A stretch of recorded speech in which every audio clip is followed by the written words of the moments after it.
What are going people? Mr. B again. And so when we come on this thing, me just want to deal with serious issues. And I think one of the most serious issues facing us as a nation of Jamaicans is the current threat wielded by the current US administration with respect to Jamaica's support that we've been receiving from Cuba over the years, specifically as it relates to the medical support being provided by Cuba. Now, I'm old enough to be able to trace the long tail of the background of this issue. And of course, the US kind of got themselves kicked in the teeth when the Cuban Revolution um, took place in 1959. And since then, they have been, using all sorts of tactics to literally throw the existing or the long-standing Cuban government team in Cuba. Of course, Cuba was always a playground for the rich, if you will, out of the United States. And so, we have danced through the raindrops. We have seen what has happened with the Manley administration in the 70s. We've seen how this whole thing played out between Manley Siaga with respect to threats of turning Jamaica communist and so on and so forth. And the only place that has suffered as a result of these episodes or this long-standing saga is Jamaica. Well, we're there again.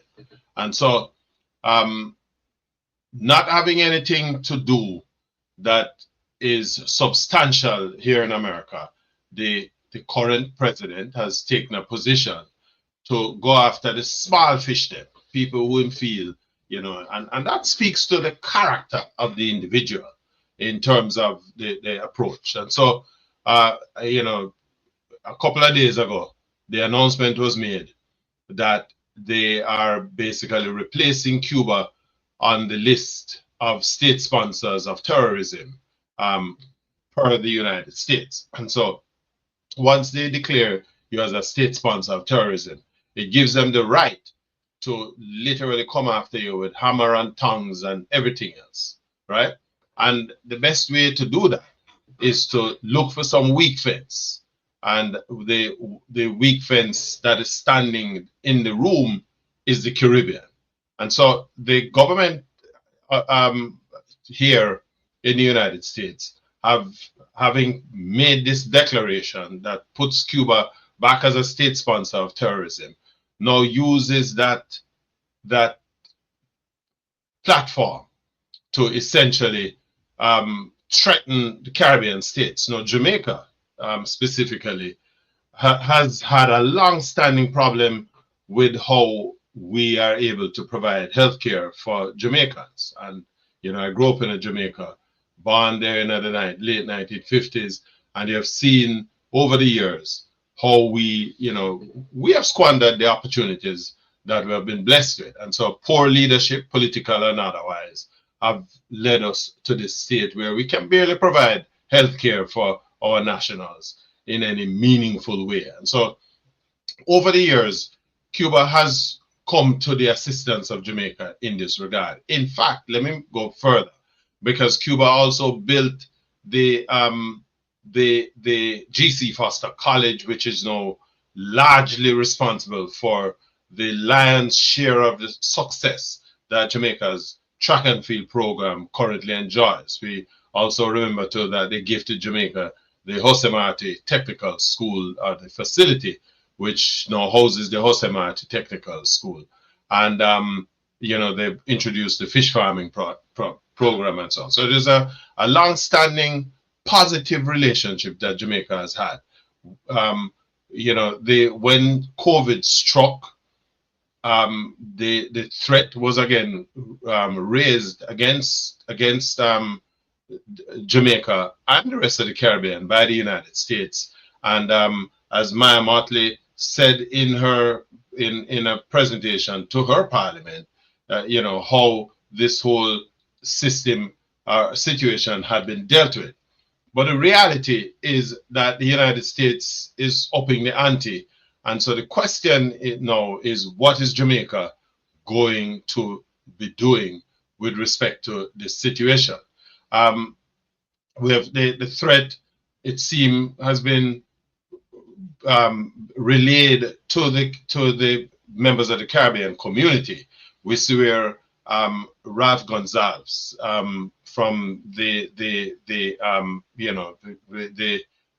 Ralph Gonsalves administration have taken their own position. Ralph Gonsalves himself has made it clear that he has no intention of being bullied or cowed into making decisions that goes against what is in the best interests of the people of St. Vincent and the Grenadines. And of course, he has made it also clear that if it comes down to them want to revoke his visa, then so be it. The Crowley from Trinidad and Tobago, the Prime Minister of Trinidad and Tobago, has also taken a similar position. And this was also articulated by Maya Motley of Barbados in an address to her own parliament or cabinet. Here we go. This matter with the Cubans and the nurses should tell us everything that we need to know.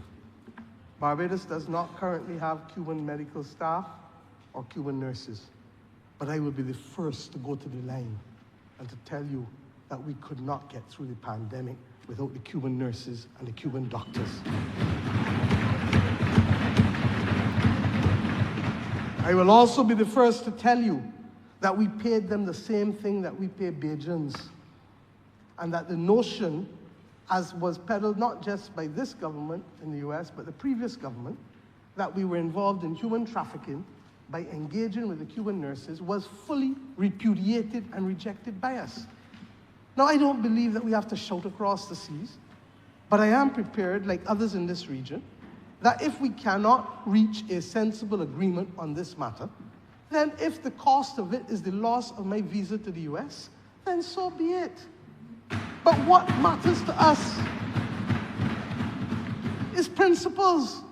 And I have said over and over that principles only mean something when it is inconvenient to stand by it. Now, we don't have to shout, but we can be resolute.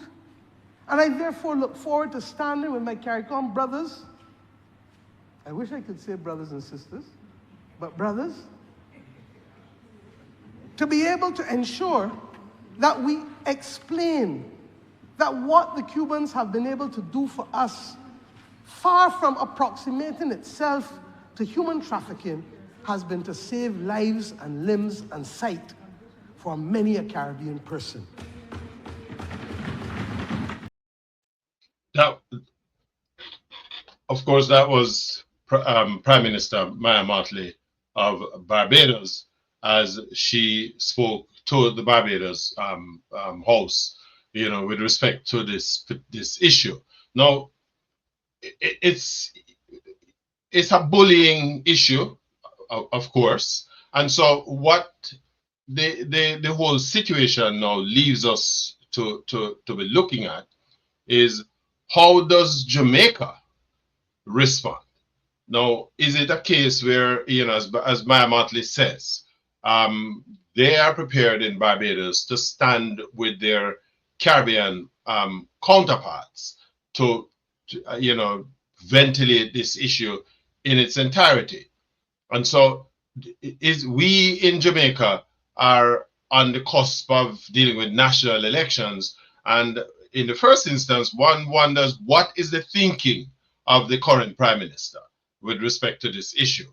Do you bow and scrape? I remember Michael Manley, and I'm not, taking any particular position here, but Manley did make that point some decades ago, and he says, you want to walk proudly through the world rather than crawl on your hands and knees and begging people for favors. And there has to be some issue of principles that is applied here, as Motley clearly, makes the argument that a principle becomes important not when it is convenient, but when the decision could be one that poses inconvenience. And so Jamaica have some issues, some decisions to make. One also wonders what the opposition is all about in respect to this issue. Is it that you're gonna keep quiet and take a position only if you win an election, or you take a position designed to win an election? Because at the end of the day, what is important is how the decision impacts Jamaica. We are at a crossroads, especially. Typically we would have. I think we're in a situation now where the current ambassador, Her Excellency Audrey Marks, is about to reportedly leaving Washington. And so the question is, who are you going to put there? What is their own track record?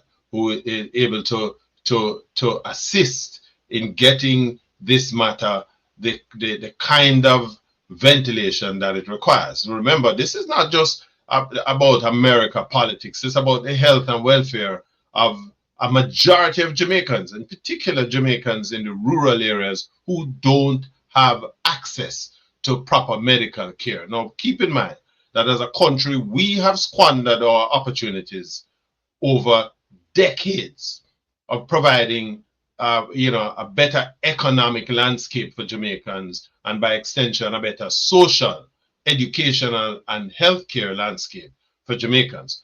But all of that is behind us. What we have in front of us right now is a situation that has to, be graced with a decision. How do you respond? Are we going to be talking about, boy, we don't want to lose with visa and all of that? The lives of Jamaicans are far more important. Let me hear what you guys think with respect to this issue. I'd be happy to see your comments in the comment section. Tell me if you agree, like, disagree, or dislike the comments with the video. And if you do like the video, hit the like button. If you haven't done so yet, subscribe to the channel.